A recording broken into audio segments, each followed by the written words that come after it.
Hey guys, welcome to the next part of passages అండి. So 11 నుంచి మీకు 20 వరకు అయితే ఉంటాయి ఈరోజు. చూడండి, నీట్గా ఫస్ట్ మనం ఒకసారి స్కిమ్ చేయాలి, ఆ తర్వాత స్కాన్ చేయాలి. ఇదే కదండి టెక్నిక్. సో మీరు ఎప్పుడైనా కానీ ఒక పారాగ్రాఫ్ ఇచ్చినట్లయితే, ఒక ప్యాసేజ్ ఇచ్చినట్లయితే ఫస్ట్ మనం పైనే అలా చదవడాన్ని మనం స్కిమ్మింగ్ అని అంటాము. ఆ తర్వాత క్వశ్చన్స్ని చూసి క్వశ్చన్లో మనకు కొన్ని కీవర్డ్స్ ఉంటాయి, దాన్ని బేస్ చేసుకొని మనం స్కాన్ చేసుకోవాలి ఆన్సర్ అనేది ఎక్కడుందో. స్కాన్ చేసుకున్న తర్వాత యాజ్ ఇట్ ఈస్గా కొన్ని సందర్భాల్లో రాయొచ్చు, బట్ మ్యాక్సిమం అయితే యాజ్ ఇట్ ఈస్గా అయితే రాయకూడదు. ఓకేనా? ఇవండి రూల్స్. మరి ఇప్పుడు 11th క్వశ్చన్లో అయితే మనం ఉన్నాము, 11th ప్యాసేజ్లో అయితే ఉన్నాము. మరి ఏ విధంగా దీన్ని ఆన్సర్ చేయాలి అనేది చూద్దాం. దానికంటే ముందుగా ఒకసారి నీట్గా ఇలా రీడ్ చేయండి. It is sad, but true, that many people focus on negative things. On the other hand, bees are very optimistic. You'll never find a bee saying, "Oh, I'd like to get some nectar, but that flower has too many thorns." Forget it, bees look right past the thorns and go straight to the flower. Instead of focusing on the negative, they're always looking for that which is sweet. Being positive also helps bees stay persistent when looking for nectar. Sometimes they have to travel for miles to find a flower full of nectar. They also have to deal with people shooing them away from their gardens. But have you noticed that they always come right back? They're focused on their mission of gathering sweet nectar, not the obstacles that stand in their way. Like bees, you should also be optimistic. Your attitude to others is like a witness. You will always go after that which is positive and be a sweet example to everyone around you. Now you answer to the give questions. 1. What is the mission of bees? 2. What do people focus on? 3. What do help the bees to stay persistent? 4. Find the word in the passage which means continuing. 5. Write the antonym of the word optimistic. Yeah, అర్థమైంది కదండి. చాలా easy. యాక్చువల్గా మనకు తేనెటీగల్ని ఎగ్జాంపుల్గా తీసుకొని మనకు positive యాటిట్యూడ్ని గురించి అయితే ఇక్కడ వివరించడం జరిగింది. అంటే మనకు ఈ బీస్ ఏదైతే ఉన్నాయో, హనీ బీస్ ఏదైతే ఉన్నాయో, అవి ఈ ముళ్ళను చూసి భయపడవు, దూరాన్ని చూసి భయపడవు, దేన్ని చూసి భయపడవు. అవి స్థిమితంగా ఏదైతే చేయాలనుకుంటాయో అవే చేస్తాయి. నెంబర్ ఆఫ్ మైల్స్ అనే వెళ్ళి కూడా తేనె అనేది గ్యాదర్ చేసుకొని ఇచ్చేస్తుంది. సో అదేవిధంగా మనుషులు కూడా దేన్ని చూసి భయపడకుండా, అక్కడికి ఆగిపోకుండా ఫోకస్ చేస్తూ మన లక్ష్యాన్ని సాధించాలి అన్న మీనింగ్తో అయితే మనకి ఇక్కడ ఈ పారాగ్రాఫ్ అయితే ఇవ్వడం జరిగిందండి. సో ఫస్ట్ మనం ఏం చేసాం? స్కిమ్మింగ్ చేసాం. ఆ తర్వాత ఇప్పుడు ఏం చేయాలంటే స్కానింగ్ చేయాలి. స్కానింగ్ దేంతో చేయాలి అంటే మనం ఫస్ట్ మనకు ఇక్కడ పారాగ్రాఫ్ ఉంది కదండి, ఈ ఇక్కడ క్వశ్చన్స్ ఉన్నాయి కదా, ఈ క్వశ్చన్స్ని బేస్ చేసుకొని మనం స్కాన్ చేసుకోవాలి. What is the machine of bees అని చెప్పాం. ఇప్పుడు ఈ క్వశ్చన్లో మనకు ఏంటి ఇక్కడ మిషన్ ఆఫ్ బీస్, మిషన్ అనేది మనకి ఇక్కడ ఏమవుతుంది? కీవర్డ్ అవుతుంది. సో బీస్ యొక్క మిషన్ ఏంటి అని చెప్పి, ఓకేనా? చూడండి ఎక్కడ ఉంటుందో. సో జనరల్గా మనకి ఇక్కడ అర్థమై ఉంటుంది కదండి. ఏంటి దాని మెయిన్ కాన్సెప్ట్ ఏంటంటే, మనకు నెక్టార్ అంటే మనకు అమృతం. అమృతం అంటే ఇక్కడ మీనింగ్ ఏంటంటే తేనెని ఇక్కడ అమృతంగా ఇక్కడ తీసుకోవడం జరుగుతుంది. So I like to get some nectar అంటే ఇక్కడ వాటి మెయిన్ గోల్ ఏంటి, వాటి మెయిన్ మిషన్ ఏంటంటే ప్రతిరోజు వెళ్ళి తేనెని గ్యాదర్ చేసుకురావడమే వాటి మిషన్ కదా. సో కాబట్టి అది దాన్ని ఫోకస్ చేయాల్సిన అవసరం చాలా ఈజీ. గ్యాదర్ నెక్టార్, లేకపోతే గ్యాదర్ హనీ అని కూడా యూస్ చేయొచ్చు, బట్ నెక్టార్ అని చెప్పి అక్కడ ఇవ్వడం జరిగింది కాబట్టి use the word. And next చూడండి, what do people focus on. So people దేని గురించి ఎక్కువగా ఫోకస్ చేస్తారు ఈ బీస్ని గురించి అంటే, బీస్ని ఏమని అనుకుంటారంటే many people focus on negative thinking, but it is sad but true that many people focus on negative thinking. అంటే మామూలుగా ఈ బీస్ గురించి కాదండి, జనరల్గా నెగిటివ్ థింకింగ్ గురించి చెప్తున్నారు. మనుషులు అనేవాళ్ళు జనరల్గా నెగిటివ్ థింకింగ్ని గురించే ఎక్కువగా ఫోకస్ చేస్తుంటారు. ఒక మనిషిలో చెడు ఉంటుంది, మంచి ఉంటుంది, కానీ ఎక్కువగా చెడుని ఎక్కువగా ఆకర్షిస్తుంటారు, చెడుని ఎక్కువగా చూస్తూ ఉంటారు. కాబట్టి ఏం రాయాలి? Many people focus on negative thinking. ఇదే ఆన్సర్ అండి. ఇప్పుడు మళ్ళీ కంప్లీట్గా మెనీ పీపుల్ అని చెప్పి అవసరం లేదు, జస్ట్ ఆన్ నెగిటివ్ థింకింగ్.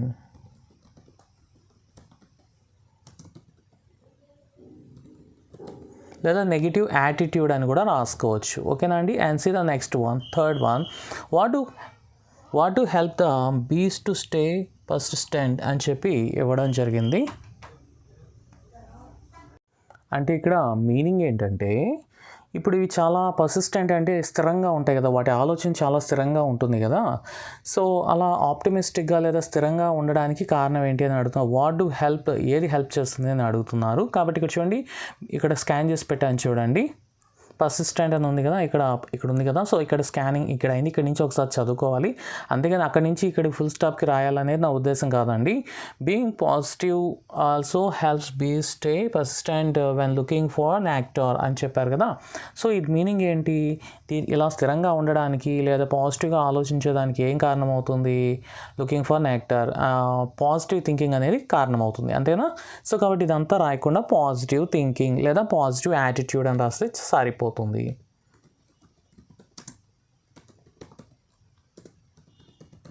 ఓకేనా ఫ్రెండ్స్, ఈ విధంగా మనం రాయాల్సి వస్తుంది. And see the fourth one, find the word in the passage which means continuing అని చెప్పి కంటిన్యూయింగ్ అని ఇచ్చున్నారు.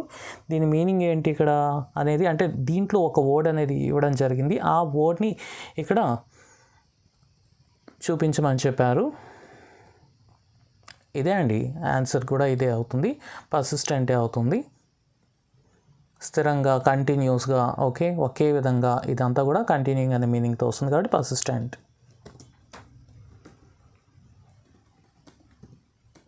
ఓకేనా, ఈ విధంగా మనం రాయాల్సి వస్తుందండి. And next see the fifth one, right antonym for the word optimistic. Optimistic antonym అంటే వ్యతిరేక పదం. ఆప్టమిస్టిక్ ఏంటి, పెసిమిస్టిక్ అనేది మనకు యాంటోనిమ్ అవుతుంది, pessimistic.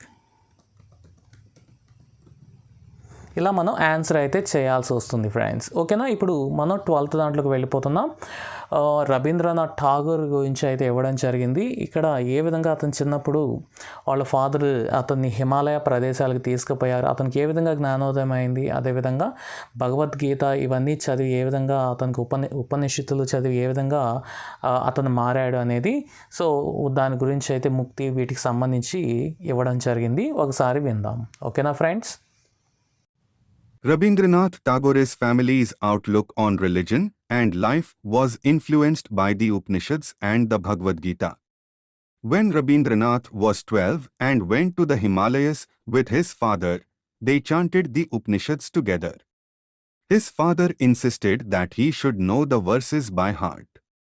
Rabindranath Tagore's writings are full of references to the Upanishads. The Upanishads are a collection of writings that were originally orally transmitted. Upanishad literally means sitting close to and implies listening closely to the mystic doctrines of a guru. It has also been translated as secret wisdom that include philosophical discussions of concepts such as salvation, moksha mukti, ultimate reality, Brahman, the individual soul, Atman, religion, duty, essence, dharma.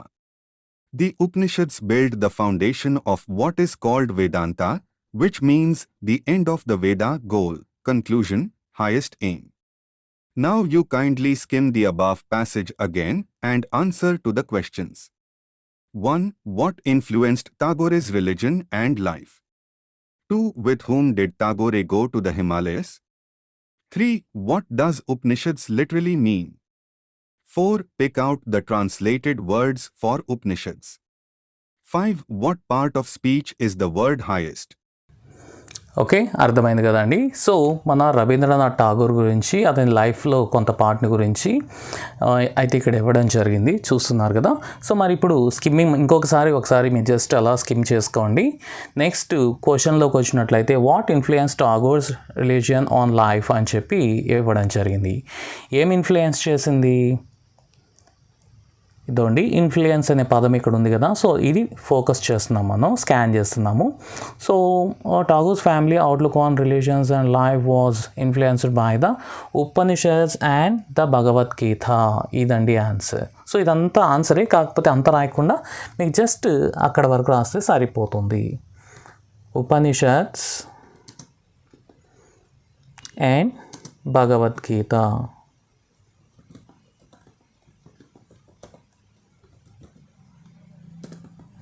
ఓకేనా అండి.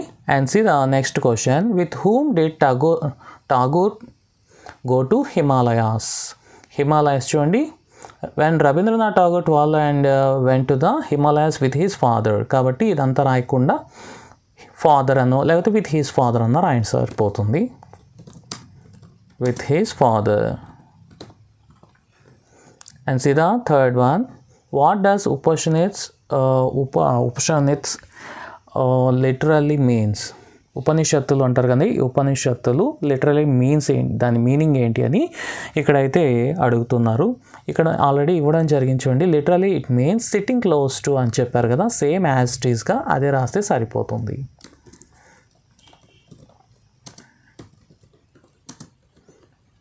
Sitting close to. And next చూడండి, pick out the translate word Upanishads అని చెప్పి ఇవ్వడం జరిగింది. So ఇక్కడ already ఇచ్చారు చూడండి, it has also been translated as secret wisdom అని చెప్పారు కదా. So that's answer for that question. So you can write secret wisdom. So this is the answer for the question, Andy. And the last one is fifth one, what parts of speech is the word highest. So highest అనేది మీకు already తెలిసే ఉంటుంది. చివర మీకు EST వస్తే కనుక లేదా దీని ముందు మోస్ట్ వస్తే కనుక మనకు అడ్జెక్టివ్ అవుతుంది. అది కూడా ఏమవుతుంది, సూపర్లేటివ్ అడ్జెక్టివ్ అవుతుంది, అంతేనా. అదే ఈఆర్ వచ్చినట్లయితే కంపారిటివ్ అడ్జెక్టివ్ వస్తుంది. ఓకేనా అండి. అసలు ఈఎస్టీలు ఏం లేకపోతే మామూలుగా మనకు పాజిటివ్ అడ్జెక్టివ్ అవుతుంది. ఏదైనా కానీ మనకు జస్ట్ ఇక్కడ అడ్జెక్టివ్ అని రాస్తే సరిపోతుంది. ఓకేనా అండి. సో నెక్స్ట్ చూద్దాం. మళ్ళీ కూడా మనకు టాగోర్ గురించి ఎడ్యుకేషన్ గురించి ఈసారి అయితే ఇవ్వడం జరిగింది. అతను నేర్చుకున్న ఉపనిషత్తులు, అదేవిధంగా అతని ఆలోచన విధానం ప్రకారం ఎడ్యుకేషన్ అనేది ఏ విధంగా ఉండాలి, ఏ విధంగా పిల్లల్ని డెవలప్ చేయాలి. సో మనకు అదేవిధంగా ప్రకృతి అనేది ఏ విధంగా మనిషిని ప్రభావితం చేస్తుంది, పిల్లవాళ్ళని ఏ విధంగా నేర్చుకునే విధంగా చేస్తుంది అనేది ఇక్కడ ఇవ్వడం జరిగింది. ఇంకా చెప్పాలంటే మనకు ఠాగూర్ భావాలతో మనకు జిడ్డు కృష్ణమూర్తి గారు కూడా ఒక స్కూల్ అనేది స్థాపించారండి. దాన్నే మనకు మదనపల్లిలో పక్కనే ఉంటుంది కదండి, మనకు ఆంధ్రాలోనే ఉంటుంది, ఆంధ్ర ఊటీ పక్కన కూడా ఉంటుంది. అది వచ్చేసరికి మనకు రిషివలి అంటారు. సో ప్రకృతితో చాలా మమేకమై అక్కడ నేర్పించడం జరుగుతుంది. సో అదేవిధంగా అయితే ఇక్కడ ఇవ్వడం జరిగిందండి. మరి ఒకసారి ఫస్ట్ స్కిమ్మింగ్ చేస్తాం, దీంట్లో ఎటువంటి స్పెసిఫికేషన్స్ అయితే ఇచ్చారు అనేది ఒకసారి చూద్దాం ఫ్రెండ్స్. ఓకేనా guys. Tagore insisted that education should be imparted in an atmosphere of nature with all its beauty, colors, sounds, forms, and such other manifestations. In his opinion, education in natural surroundings develops intimacy with the world and the power of communication with nature. Nature, according to him, was the manuscript of God. So he emphasized that education must enable a person to realize his immediate relationship with nature. It should take the child nearer nature and therefore in close proximity of God. It should help him to learn freely and spontaneously from the book of nature. Since nature never betrays the heart that loves her, she will provide the child with spontaneous development and natural growth. Now answer to the questions. 1. What according to Tagore develops intimacy with the world? 2. What was considered the manuscript of God? 3. It should take the child nearer nature. It refers to what? 4. Name the two things that are provided by nature. 5. Write the present tense from of emphasized. So okay, అర్థమైంది కదండి. ఇప్పుడు మనం చూద్దాం, scan చేస్తాం. What according to Tagore develops intimacy with the world అని చెప్పి ఇవ్వడం జరిగింది. సో మరి ఆన్సర్ ఏంటి చూద్దాం. ఫస్ట్ స్కాన్ చేద్దాం.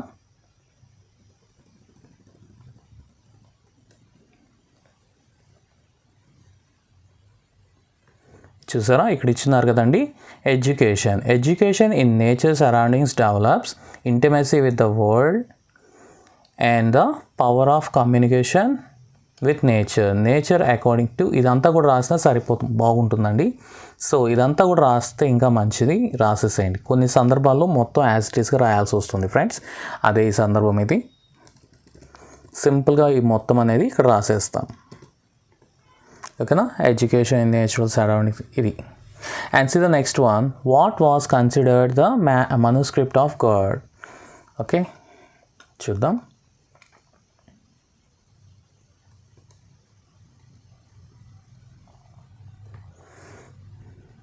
Nature according to him was the manuscript of God అని చెప్పారు. ఏంటిది ఇక్కడ ఆన్సర్ ఏంటి? మనుస్క్రిప్ట్ ఆఫ్ గాడ్ ఏంటంటే మనకు నేచరే అని చెప్పి చెప్తున్నారు.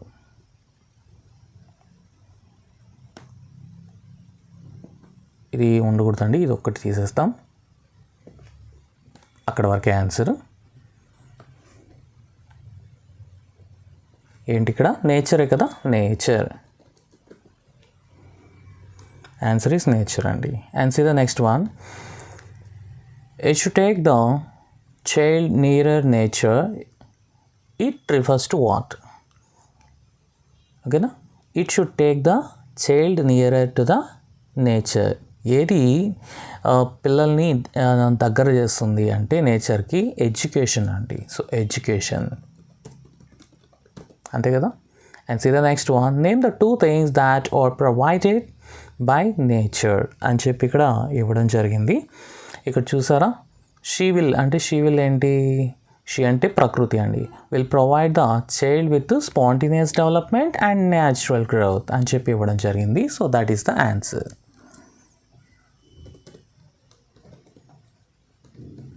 Spontaneous development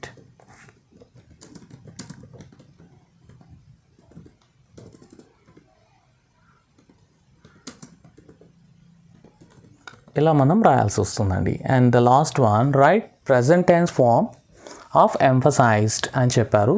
సో మీకు ఇది చూసారంటే రెగ్యులర్ కదా, రెగ్యులర్ వెర్బే అండి. సో రెగ్యులర్ వెర్బ్స్ ఏమవుతుంది మనకు? వెబ్ 1లో ఈడీ ఉండదు, వెబ్ 2లోకి వచ్చేసరికి ఈడీలు, వెబ్ 3కి ఈడీ అనేది యాడ్ అవుతుంది. సో ఇది రెగ్యులర్ వెర్బ్. సో కాబట్టి మనకు ఆ ఈడీని తీసేసి రాసి సరిపోతుంది.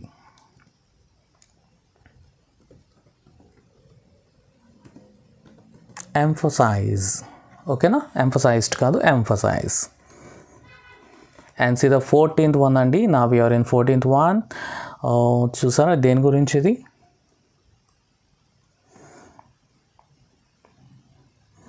ఇది ఒక అమెరికాలో ముందు మనకు నల్లవాళ్ళు తెల్లవాళ్ళు అని చెప్పి ఒక డిస్క్రిమినేషన్ అనేది ఒకటి ఉండేదండి. సో దాని గురించి లూథర్ కింగ్ అనే అతను ఒక స్పీచ్లో తెలియజేస్తాడు. సుమారుగా 1,00,000 మంది, 2 లక్షల మంది పీపుల్ ఉంటే వాళ్ళ అంటే August 18 ఇక్కడ చూసారండి. ఆన్ August 18, 1963 ఎవరు?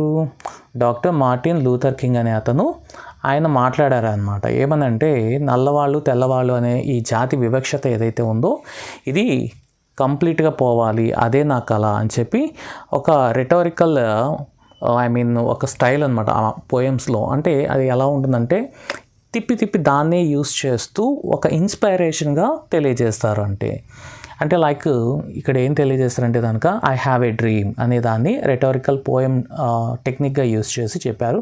I have a dream, I have a dream, I have a dream అని ఒక్కొక్క దాని గురించి ఎక్స్ప్లెయిన్ చేస్తూ ఉంటారు అనమాట. ఓకేనా? అదే అయితే ఇక్కడ ఏం తెలియజేస్తారంటే ఈ పిల్లలు ఎవరైతే ఉన్నారో ఈరోజు కాకపోవచ్చు రేపటి రోజు తెల్లవాళ్ళు నల్లవాళ్ళు అని జాతి వివక్షత లేకుండా అందరూ కలిసి అన్న చెల్లెళ్ళలాగా హ్యాపీగా ఉండాలని నేను కోరుకుంటున్నాను అని ఇంచుమించుగా ఆ మీనింగ్లో అయితే ఇక్కడ ఇవ్వడం జరిగింది. సో ఒకసారి కంప్లీట్గా మనం దీంట్లో ఉండేటువంటి స్పెసిఫికేషన్స్ ఏదైతే ఉన్నాయో ఒకసారి మనం చూద్దాం. ఓకేనా friends? I say to you today, my friends, even though we face the difficulties of today and tomorrow, I still have a dream. I have a dream that one day this nation will rise up, live out the true meaning of its creed. I have a dream that one day on the red hills of Georgia, sons of former slaves and sons of former slave owners will be able to sit down together at the table of brotherhood. I have a dream that my 4 little children will one day live in a nation where they will not be judged by the color of their skin but by the content of their character. I have a dream. I have a dream that one day in Alabama, with its vicious racists, with its governor having his lips dripping with the words of interposition and nullification, one day right there in Alabama little black boys and black girls will be able to join hands with little white boys and white girls as sisters and brothers. On 28th August in 1963, Dr. Martin Luther King, J.R. spoke these immortal words to a crowd of over 2 lakhs people who had gathered for the now historic March on Washington to demand an end to racial segregation in the USA and for equality in jobs and civil rights. Now answer to the questions. 1. What sort of discrimination did the speaker fight against? 2. What were his dreams? 3. The speaker used rhetorical technique of repetition in his speech. Find the phrase repeated in the passage. 4. Who is the speaker? 5. Locate the word in the passage which means a person who shows discrimination against people of other races. So ఇప్పుడు questions చూసి ఆ తర్వాత scanning అయితే చేస్తాం. ఇప్పుడు what sort of discrimination did the speaker fight against అని చెప్పారు. ఏ డిస్క్రిమినేషన్కి అగెనెస్ట్గా అతను ఫైట్ చేయాలని చెప్పి అనుకుంటున్నాడు అని చెప్పి. ఏ డిస్క్రిమినేషన్ అండి? రేస్ అంటే ఒక తెగను గురించి. ఇక్కడ చూసారా ఈవెన్ రేసిస్ట్ అని చెప్పి ఇచ్చున్నారు కదా, చూద్దాం. సో ఒక తెగను అంటే తెల్లవాళ్ళు నల్లవాళ్ళు అనే చెప్పి ఆ తేడాతో దాని ప్రకారం ఈవెన్ వాళ్ళని జడ్జ్ చేస్తారన్నమాట. వీళ్ళు తెలివైన వాళ్ళ లేదా, ఓకే వీళ్ళు బానిసలు వీళ్ళు ఓనర్స్ అని ఆ విధంగా జడ్జ్ చేసేవాళ్ళు. కాబట్టి దాన్ని ఏమంటారంటే జాతి వివక్షత అని అంటారు తెలుగులో. సో దాన్ని మనకి ఇంగ్లీష్లో ఏమంటారంటే రేస్, ఆర్ఏసి, రేస్ అంటే తెగ, రేస్ డిస్క్రిమినేషన్. కాబట్టి ఫాట్ ఇలా రాయాలి, fought against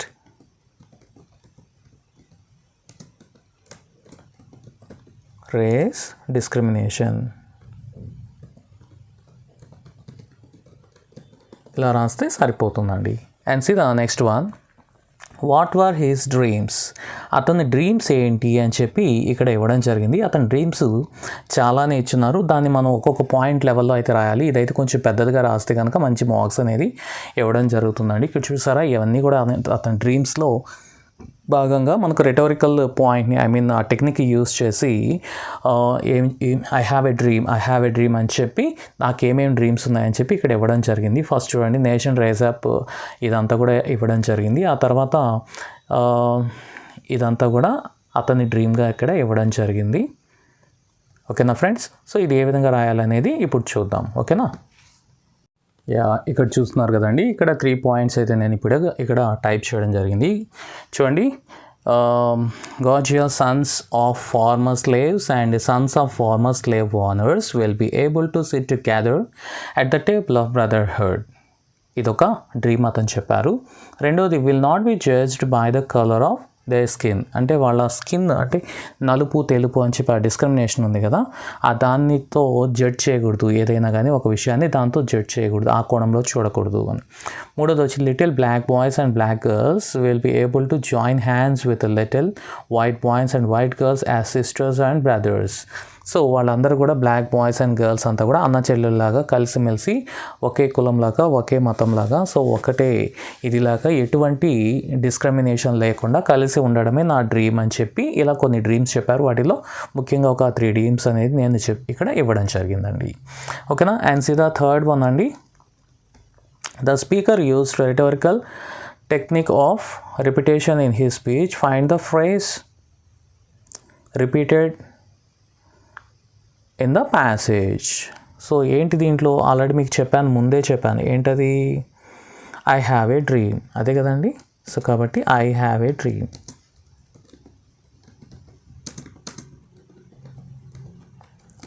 ఓకే, ఇదే మనకు తిప్పి ఒక రెటోరికల్ టెక్నిక్తో యూస్ చేయడం జరిగింది. So who is the speaker? Speaker ఎవరు? ఆ రోజు మీకు ఆల్రెడీ చెప్పాను, ఇక్కడ 2 లక్షల మంది సభలో ఒక అతను మాట్లాడాడు. అతనే ఈ ప్యాసేజ్ అంతా చెప్పింది. ఎవరంటే ఇక్కడ డాక్టర్ మార్టిన్ లూథర్ కింగ్ అనే అతను దీని గురించి మాట్లాడారు. కాబట్టి ఆయన పేరు ఇక్కడ మెన్షన్ చేయాలి. He is the speaker.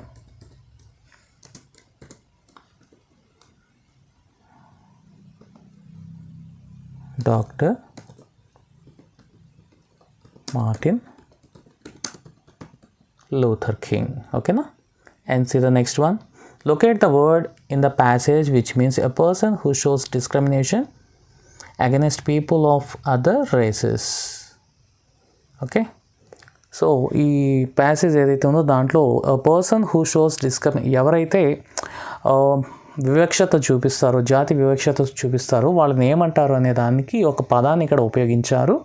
దాన్ని కనుక్కోండి అని చెప్తున్నారండి. సో ఆల్రెడీ మీకు చెప్పాను, ఇక్కడ చూడండి రేసిస్ట్ ఉంది కదా. So this is the answer for the question.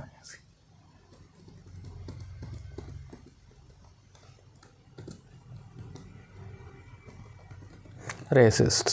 So this is the answer for the question అండి. And see the next one, 15th one అండి. Many people think of bees simply as summer time nuisance. ఇది మళ్ళీ మనకు honey bees గురించి ఇంకొక paragraph అయితే ఇవ్వడం జరిగింది. చాలామంది ఏమనుకుంటారంటే ఈ హనీ బీస్ లేకపోతే మామూలు తుమ్మెదలు అని చెప్పి, నెక్స్ట్ తూనీగలు అని చెప్పి ఓకే చాలా డిస్టర్బ్ చేస్తూ ఉంటాయి అని చెప్పి చాలామంది అనుకుంటారు. కానీ అవన్నీ కూడా మనకి ఏం చేస్తాయంటే మన టేబుల్ ముందుకు ఫుడ్ని తీసుకొని వస్తాయి అని చెప్పి చాలా మంచిగా ఒక ఇన్స్పిరేషనల్ ఇదైతే స్పీచ్ అయితే ఇవ్వడం జరిగింది. ఎలా అంటే అవి కష్టపడితేనే మనకు తేనె కానీ లేకపోతే ఒక ఫ్లవర్ నుంచి ఇంకొక ఫ్లవర్ మీదకి అవి మారుతూ తేనెని లేదంటే దానికి ఏదైతే ఫుడ్ అవసరం అవుతాయో వాటిని గ్యాదర్ చేసుకుంటాయి. ఆ క్రమంలో ఒక పువ్వు నుంచి ఇంకొక పువ్వుకి మనకి ఏం జరుగుతుందంటే పరపరాగ సంపర్కం అని అంటారనమాట. ఓకేనా. సో ఇలా జరగడం వల్ల ఆ పువ్వులు కాస్త కొద్ది కాలానికి కాయలుగా మారి ఆ కాయలు కాస్త మనకు ఫుడ్గా మారి మన టేబుల్ ముందుకు వస్తాయి. కాబట్టి అవి చాలా కృషి చేస్తాయి మన కోసము. కానీ ఈ గ్లోబల్ వార్మింగ్ వల్ల చాలా అయితే తగ్గిపోతున్నాయి అని చెప్పి ఇక్కడ ఒక మంచి ప్యాసేజ్ అయితే ఇక్కడ మంచి కాన్సెప్ట్తో అయితే ఇవ్వడం జరిగింది. మరి ఒకసారి దీన్ని ఇంకొకసారి స్కిమ్మింగ్ చేస్తామండి. Are you all ready guys? Many people think of bees simply as a summertime nuisance. But these small and hard-working insects actually make it possible for many of your favorite foods to reach your table. From apples to almonds to the pumpkin in our pumpkin pies, we have bees to thank. Now, a condition known as colony collapse disorder is causing bee populations to plummet, which means these foods are also at risk. In the United States alone, more than 25% of the managed honeybee population has disappeared since 1990. Researchers think this colony collapse disorder may be caused by global warming, pesticide use, and habitat loss. Bees are one of a myriad of other animals, including birds, bats, beetles, and butterflies, called pollinators. Pollinators transfer pollen and seeds from one flower to another, fertilizing the plant so it can grow and produce food. Cross-pollination helps at least 30% of the world's crops and 90% of our wild plants to thrive. Without bees to spread seeds, many plants including food crops would die off. Now answer to the questions. 1. Who are called pollinators? 2. What do people generally think about bees? 3. How does cross-pollination help in making fruits? 4. Name any one cause of colony collapse disorder. 5. The word plummet means A. Drastic fall. B. A fruit. C. A prize. Yeah, అర్థమైంది కదండి. So ఇప్పుడు questions అయితే చూద్దాం answer చేసేదానికి. Who are called pollinators అని చెప్పి ఇవ్వడం జరిగింది. సో పాలినేటర్స్ అంటే ఏంటంటే మనకు ఒక దగ్గర నుంచి ఇంకొక దగ్గరికి పరపరాగ సంపర్కానికి సంబంధించి ఏదైతే ఇన్సెక్ట్స్ ఉపయోగపడతాయి అవన్నీ కూడా మనకి ఏమవుతాయి, ఇన్సెక్ట్స్ కానీ బర్డ్స్ కూడా కొన్నిసార్లు ఉపయోగపడతాయండి. వాటిలో అంతా పాలినేటర్స్ అని యూజ్ చేస్తారు. ఇక్కడ ఆల్రెడీ ఇవ్వడం జరిగింది చూడండి. Including bees or one of the myriad of other animals including birds, bats ఇవన్నీ ఇవ్వడం జరిగిందా. దీస్ ఆర్ కాల్డ్ పాలినేటర్స్ అని చెప్పి ఇవ్వడం జరిగింది. So you just mention this as it easily. bees, birds, bats, beetles and butterflies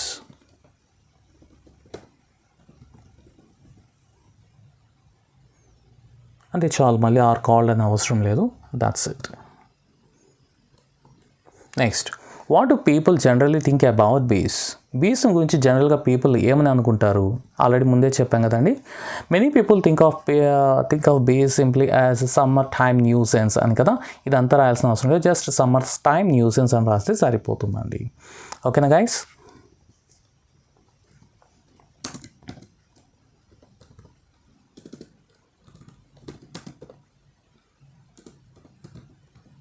summer time nuisance ఇలా మనం రాయాలి. And see the third bit అండి. How does cross pollination help in making fruits? మీకు ఇంతకుముందు ఆల్రెడీ నేను చెప్పాను, ఇక్కడ ఉంది చూడండి అది కూడా. Pollinators transfer pollen and seeds from one flower to another, fertilizing the plant so it can grow and produce food. లేదా ఫ్రూట్ బదులు ఫ్రూట్స్ గురించి అడిగారు కాబట్టి ఫ్రూట్స్ అని చెప్పవచ్చు. మేకింగ్ ఫ్రూట్స్ అన్నారు కదా, అందుకని ఫుడ్ బదులు ఫ్రూట్స్ అని పెట్టేస్తే సరిపోతుంది ఇక్కడ. ఓకేనా guys?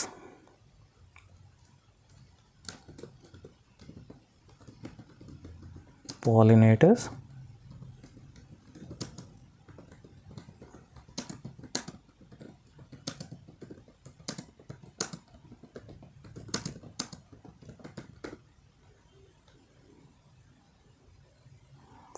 to another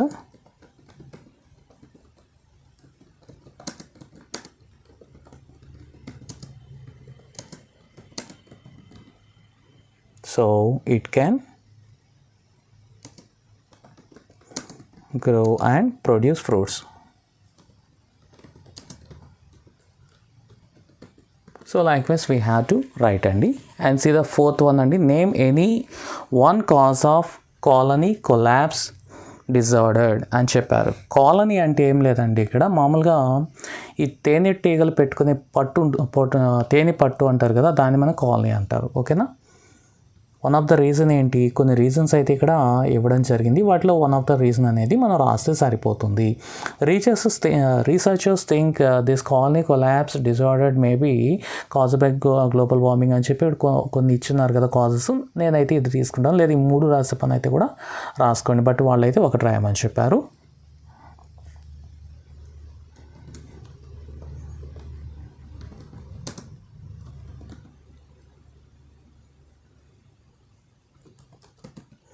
Global warming. And see the last one. The word plummet means. Plummet అంటే ఏంటి అని చెప్పి దానికి ఈవెన్ మీకు ఇక్కడ చాయిస్ కూడా ఇచ్చారండి. డ్రాస్టిక్ ఫాల్, అ ఫ్రూట్, అ ప్రైస్ అని ఇచ్చారు. ఆన్సర్ వచ్చేసరికి డ్రాస్టిక్ ఫాల్ అండి. So this is the answer for the question.